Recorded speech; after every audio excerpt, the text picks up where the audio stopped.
Hello everyone. In this class, we'll try to learn about cerebrospinal fluid. The learning objectives would be to comprehend the functional anatomy of ventricular system and subarachnoid space, understand the mechanism of formation, circulation and absorption of CSF, give the composition and functions of CSF, appreciate the formation, function and clinical importance of blood-brain barrier, and learn the importance of CSF examination and understand the physiological basis of changes in hydrocephalus and increased CSF pressure.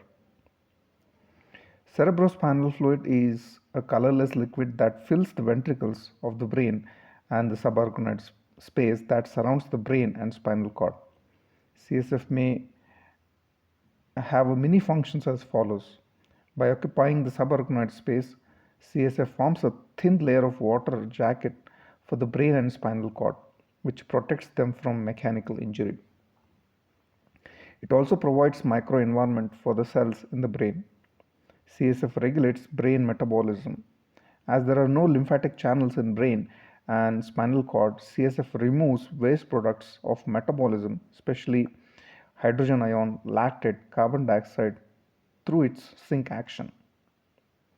However, for a neurophysician, CSF is more important for diagnosis of disease of CNS as it reflects the nature of pathology in a wide variety of disorders of brain and spinal cord like inflammatory, infective, metabolic, neoplastic and demyelinating disorders. Therefore, analysis of CSF is an essential part of investigation for many neurological disorders. If you see the anatomy and the ventricular system and subarachnoid space, so there are four ventricles in the brain, two lateral ventricles, a third ventricle and fourth ventricle. Lateral ventricles are the largest ones and are located symmetrically in the cerebral hemispheres. The third ventricle is located in the diencephalon and the fourth ventricle is enclosed in the pons and medulla. There are two lateral ventricles communicate with the third ventricle through two independent openings called foramina of Monro. The third ventricle communicates with the fourth ventricle through a narrow passage called aqueduct of Sylvius.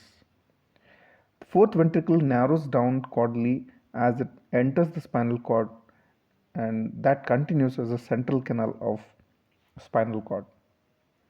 Each ventricle contains a bunch of epithelial vascular tissue known as choroid plexus. So this is the diagram showing the organization of the ventricles. So this is the lateral ventricle and this communicates with the third ventricle through foramen Monro. Okay, so this is the anteroposterior view of the ventricles, that is, these are the lateral ventricles, so this is the third ventricle and this is the fourth ventricle. Subarachnoid space. The brain and spinal cord are covered by three layers of connective tissues which are called as meninges. The innermost layer, in which is in close contact with the brain tissue, is called as pia mater. Next to the pia mater is arachnoid mater and the outermost layer is dura mater, which is in close contact with the inner wall of the skull. There are two potential spaces between these layers. The space between pia mater and arachnoid mater is called as subarachnoid space, and the space between the arachnoid mater and dura mater is called as subdural space. The subarachnoid space is enlarged at few places to form cisterns. There are four major cisterns and many minor cisterns. The major cistern are superior cistern located in the dorsal to midbrain. Second one is cerebellomedullary cistern located between cerebellum and medulla. So this is a large one, therefore it is also called as cisterna magna. Then pontine cistern located near the pons, and the fourth interpeduncular cistern located in the cerebral peduncles. The minor cisterns are the cisterns of the optic disc, cistern of lamina terminalis, cistern of corpus callosum, perimesencephalic system of lateral sulcus, and lumbar system. The lumbar system is the large spinal subarachnoid space extending between L2 and L22 and L2 and S2 vertebra. Arachnoid granulations. Arachnoid granulations are the collection of villi that project from subarachnoid into subdural venous sinuses. Thus, subarachnoid space communicates with the venous blood through arachnoid granulations. The cerebral ventricles communicate with the subarachnoid space through openings in the fourth ventricle. One opening is in the midline called foramen of Magendie, and two openings are placed laterally are called foramen of Lischka. Through these openings, CSF formed in the ventricle enter subarachnoid space. If you see the formation, the choroid plexus is located in the floor of the lateral third and fourth ventricle are the major source of CSF. However, CSF continues to be formed even after choroid plexus are removed. The other sources of CSF are the blood vessels of subependymal regions in pia. In adult, the intracranial volume is about 1700 ml, of which brain measures 1200 1400 ml. CSF accounts for 70 to 160 ml, and blood vessels, cerebral vessels in about 150 ml. Thus, CSF occupies less than 10% of the volume of total cranial space. The rate of formation of CSF is about 0.35 ml per minute, or 20 ml per hour, or 500 milliliters or ml per day. As a whole, the CSF is totally replaced 4 to 5 times daily.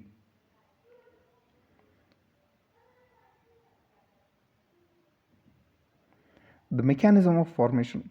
The CSF is formed by the combination of passive diffusion and active transport of facilitated diffusion. A thin-walled vessels of choroid plexus allow passive diffusion of substances from blood plasma into extracellular space surrounding choroidal cells. It can also formed by the active transport. The choroid epithelium secretes sodium ions by active transport. This is achieved by sodium-potassium pump operating in the apical surface of the plexus that pumps sodium into the ventricular cavity. Chloride ions move into the CSF passively in response to electrical gradient generated by sodium movement. Chloride potassium exchanger also exchanges chloride for potassium in the apical membrane. The sodium and chloride ions create osmotic gradient for flow of water into ventricles. In the basal surface, chloride exchanger is for bicarbonate, and hydrogen is exchanged for sodium. Secretion of bicarbonate is essential to maintain pH of brain ECF by neutralizing the acidity created by secretion of H plus ion.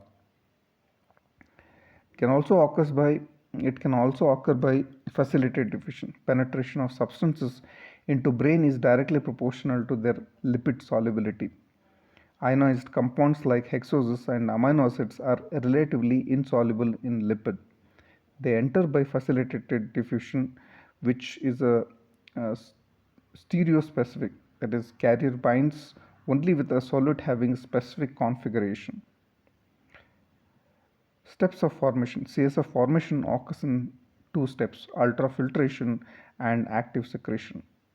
Ultrafiltration of the plasma occurs the fenestrated capillary wall into the ECF that bathes the basal surface of the epithelial cells of choroid plexus. Choroid epithelial cells transport ions and solutes into CSF mainly by active secretion. See the composition of CSF. As a result of above mentioned transport mechanism, osmolality and concentration of the sodium ion in the CSF equal to that of plasma, whereas chloride ion concentration is higher and potassium and bicarbonate ion concentration is lower in CSF than the plasma. The concentration of glucose and protein in CSF is lower than that of plasma. This shows the composition of CSF compared to that of plasma. You can see the proteins are less, sodium and sodium is same, chloride is bit higher, the potassium levels are less, bicarbonates are similar, glucose is less, and amino acids as well, and the osmolality is similar to that of plasma. Circulation of CSF. Harvey Cushing described the circulation of CSF as a third circulation in the body. The first is blood and second is lymphatic.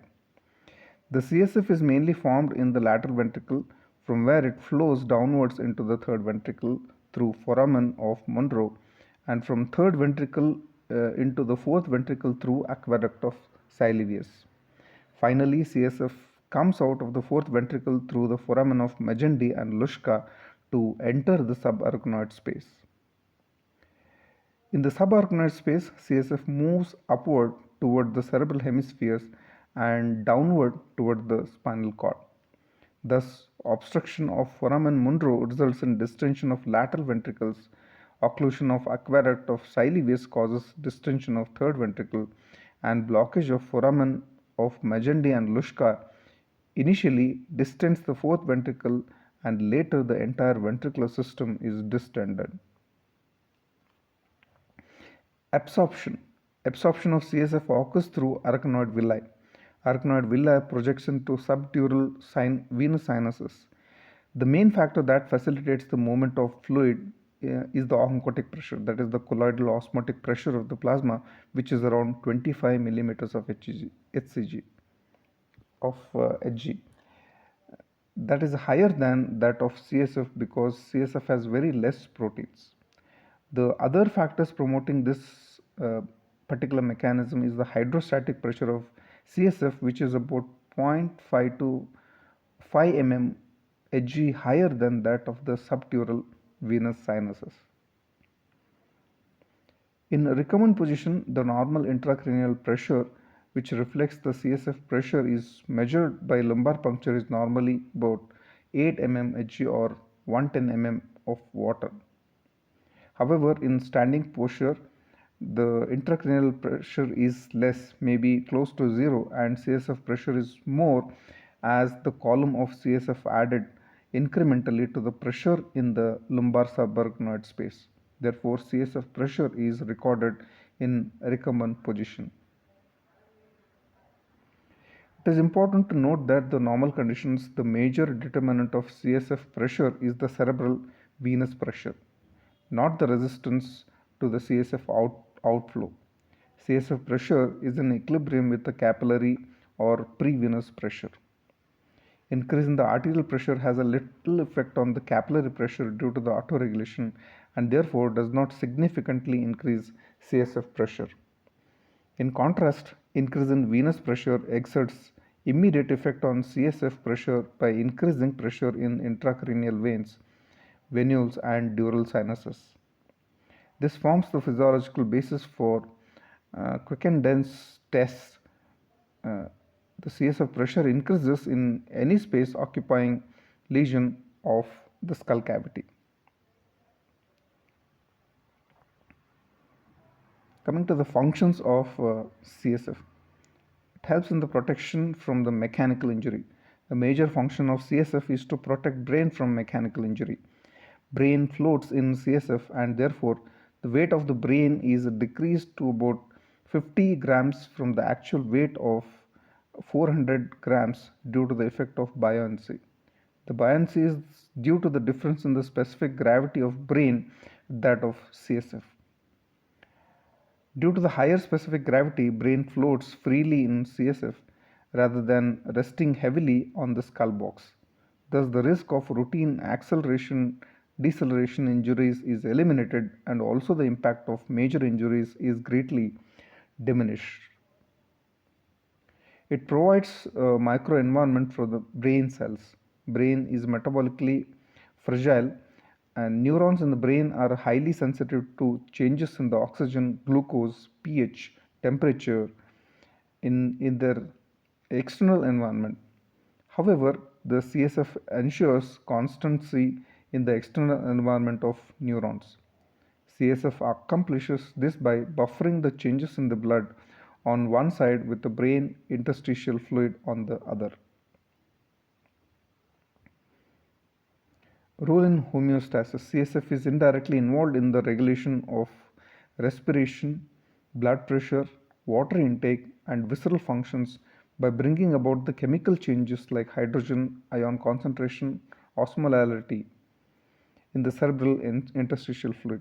So, this changes in the blood, PO2, CO2, and pH are transmitted to chemosensitive respiratory neurons and central chemoreceptors via CSF for the appropriate homeostatic responses. It helps in removal of proteins and waste products. There are no lymphatic channels in the brain and the spinal cord. CSF removes proteins and waste products of metabolism, especially hydrogen, lactate, and carbon dioxide through its sink action. In the brain, small amount of small proteins that leak into interstitial fluid is drained by CSF and returned to the bloodstream. Thus, CSF serves the function of lymphatics in brain. Some of the applied physiology related to the CSF lumbar puncture. Sampling of CSF by lumbar puncture is an important diagnostic tool in neurology. Composition, that is cells, proteins, glucose, color, and pressure of the CSF provides an important information about the nature of brain pathology. In adults, lumbar puncture is performed by inserting a needle preferably through the interspace between L1 and L2, or L2 and L3 into the spinal subarachnoid space below the end of the spinal cord. Examination of CSF. Normal CSF is transparent and colorless. Presence of turbidity indicates excess of proteins and cells. Determination of the type of cell and estimation of the protein and glucose concentration are very useful. In meningitis, that is meningeal inflammation due to the infection, is characterized by presence of more proteins and cells in the CSF. The glucose concentration is low as microorganisms utilize glucose, but the protein concentrations are high due to increased capillary permeability that increases the ultrafiltration of protein in bacterial meningitis. In bacterial meningitis, the polymorphs are more. In tubercular meningitis, lymphocytes are more. That is, there will be cobweb appearance due to the increased fibrin clot. In viral meningitis, moderate increase occurs in the lymphocytes, but no decrease in glucose occurs here. The culture of CSF confirms the nature of the infection. In cerebral hemorrhage, CSF is bloody or yellow in appearance and protein is raised. In encephalitis, CSF is usually clear, lymphocyte and proteins are high. In brain tumors, CSF is clear and it may be associated with mild increase in the lymphocyte and protein concentration. In poliomyelitis, CSF is clear and colorless. The significant increase in the lymphocytes occur with moderate increase in the proteins. In brain abscess, there may be clear or slightly turbid CSF, normal lymphocyte count, and there can be mild increase in the proteins may occur. Spinal cord tumor, again clear or yellow CSF, significant increase in protein may be a feature. Quick and state tests. During lumbar puncture, if the needle is connected to manometer, it records CSF pressure. If the patient is lying on his side, the pressure ranges from 100 to 180 centimeters of water or 7 to 13 mm of Hg. So this test is performed to demonstrate the spinal subarachnoid block, if at all present. For this test, a patient is lying posture and the jugular vein are pressed to see the pattern of rise in CSF pressure. Compression of jugular vein causes an immediate rise in the intracranial CSF pressure, which is rapidly transmitted to the lumbar subarachnoid space, unless there is a spinal subarachnoid block. Normally, the rise is rapid up to 100 to 200 mm of HG water, and the pressure returns to normal within 10 seconds following release of compression. If the spinal subarachnoid block is present, the rise and fall will slow or absent. Hydrocephalus. Increase in the volumes of CSF resulting in enlargement of cerebral ventricle is called as hydrocephalus. Intracranial CSF pressure is usually high. Hydrocephalus is usually divided into two categories, that is, it can be communicating or non-communicating. Communicating hydrocephalus. Hydrocephalus is here due to the impaired absorption of CSF, is called as communicating type, because the communication between the ventricles and subarachnoid space is intact. This is also called as normal pressure hydrocephalus, which is a misnomer, as intracranial pressure is often intermittently elevated. Communicating hydrocephalus occurs due to the damage to subarachnoid or arachnoid villi, which commonly happens following infection or inflammation of the meninges. Non-communicating hydrocephalus. Hydrocephalus occurs due to the obstruction of the foramens that drain the CSF. The intracranial pressure is usually high in this type of hydrocephalus. Therefore, this is also called as obstructive hydrocephalus or high pressure hydrocephalus.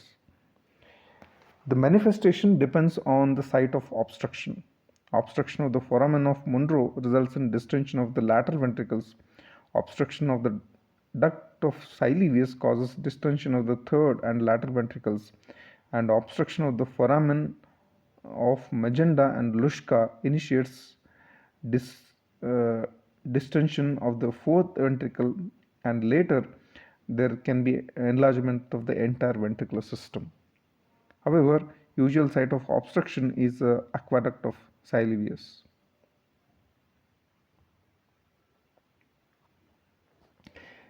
The effect of increased CSF pressure. The cranium is rigid cavity, therefore increase in any one of the three elements in the cranial cavity, that is brain, tissue, blood and CSF, occurs at the expense of other two. So this is called as Monro-Kelly doctrine. The chronic rise in the CSF pressure compresses and damages the brain. And any space occupying lesion of cranial cavity like brain tumor increases the intracranial pressure. Raised intracranial pressure or CSF pressure can be detected during ophthalmoscopic examination of the fundus of the eye. The usual finding is the papilledema and engorgement and edema around the optic disc. This occurs because subarachnoid space extends along the optic nerve. When CSF pressure is raised, the pressure in the optic extension is also raised, that compresses the optic nerve and blood vessels.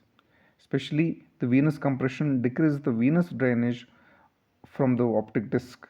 So this causes venous and capillary engorgement around the disc. The increased capillary pressure causes papilledema. Clinical importance of this. If ICP or the CSF pressure is already raised, the lumbar puncture should be avoided, as it may be sometimes life threatening. This is because CSF comes out rapidly when it is under high pressure through the lumbar puncture needle, which suddenly releases the pressure in the cranial cavity. So this may suck cerebellum and medulla into the foramen magnum. Then it can cause the herniation of the cerebellum and the medulla. So this phenomenon is also called as coning. This damages the vital centers, that is cardiovascular and respiratory centers, in the medulla, leading to sudden cardiorespiratory arrest. Coming to blood-brain barrier, a special barrier that exists between the blood and the brain tissue is blood-brain barrier.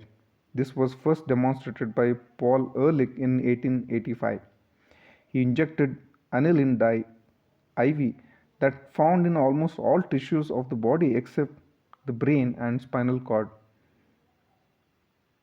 A similar barrier exists between blood and CSF, the blood CSF barrier. The neurons are most sensitive to harmful substances that circulate in the blood. However, blood-brain barrier protects the neurons from uh, in the brain from these harmful agents. The blood-brain barrier selectively allows small molecules, uncharged molecules, and lipid-soluble substance to enter in the brain with ease, whereas it does not allow large molecules like proteins, water-soluble substances, and substances bound to the plasma proteins. Anatomical basis. It is mainly formed by the two special structures. In the endothelium of the capillaries of the brain, cells are joined by tight junctions. This significantly decreases the permeability of the capillaries. The capillaries are surrounded by the food process of astroglia. These glial processes form a complete sheath around the capillaries. The blood CSF barrier resides in the choroid plexus. The capillaries of choroid plexus also have a tight junctions between the endothelial cells. Therefore, they are very selective and they have a low permeability that allows only the selected substance to be secreted into the CSF. Circumventricular organs. Normally, blood-brain barrier is deficient in some regions of the brain that are collectively called as the circumventricular organs. Thus, they remain outside the blood-brain barrier. The important circumventricular organs are organum vasculosum of lamina terminalis, which is called as OVLT, subpharyngeal organ, SFO, area prostrima in the medulla oblongata, and posterior pituitary and median eminence, the particularly the ventricular part of the hypothalamus and the pineal gland. Functions of these blood-brain barrier. Neurons depend on the normal concentration of various ions in the fluid bathing them, especially sodium, potassium, calcium, hydrogen, and magnesium. Alteration in these ions concentration in the ECF of the brain tissue results in severe consequences. Blood-brain barrier maintains constancy of these ions in the brain fluids. Many toxins either produced endogenously or administered exogenously circulate in the blood. These toxins are harmful to the neurons that are highly sensitive. Blood-brain barrier protects neurons from these harmful substances. Blood-brain barrier prevents escape of neurotransmitter from brain into the circulation. Disruption of the blood-brain barrier helps in identifying and location of the extent of lesion in the brain. Blood-brain barrier influence drug permeability into the brain. Clinical importance of blood-brain barrier is not the blood-brain barrier is not fully developed during infancy and early childhood. The bilirubin has a special affinity for basal ganglia. Therefore, if the hyperbilirubinemia during infancy, uh, as occurs in hemolytic diseases of newborn like erythroblastosis fetalis, the free bilirubin enters the brain and deposited in the basal ganglia, and this condition is called as kernicterus. The blood-brain barrier is absent at the site of brain tumor. So this happens because angiogenesis in tumors. New capillaries that develop in the tumor area do not have contact with astrocytes. This anatomical defect aids in the diagnosis of the tumor. For diagnosis of brain tumor, brain is scanned for radioactivity following injection of a radioactive substances like radioiodinated serum albumin. As blood-brain barrier is deficient at the site of brain tumor, the radioactivity appears only in the tumor area. So this helps in the confirming the diagnosis and locating the tumor. In infection and injury, blood-brain barrier breaks down in the regions of infection or injury. Therefore, antibiotics that do not cross blood-brain barrier in normal individuals penetrate the brain tissue easily in patients with infection or inflammation. This helps in appropriate use of medicines in the treatment of the disease.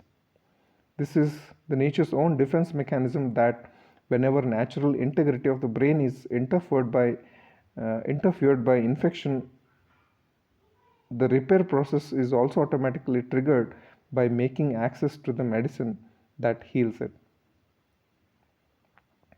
Use of hypertonic solution. Blood-brain barrier is temporarily weakened by exposing the cerebral capillaries to hypertonic solutions. The hypertonic fluid causes shrinking of the endothelial cells, which in turn makes the tight junctions leaky. This property of blood-brain barrier is exploited in the treatment of brain diseases. Normally, many drugs do not cross blood-brain barrier easily. Therefore, just before administration of the drugs that are aimed to penetrate the brain tissue, a hypotonic solution is injected into the carotid artery. This weakens the blood-brain barrier and helps in achieving proper concentration of the drug in the brain. CSF brain barrier. There is no CSF brain barrier because ependymal cells that line the ventricles and the pyometer are highly permeable. Therefore, when a drug or anesthetic agent is injected into the CSF by lumbar puncture, it can easily reach the brain and spinal cord.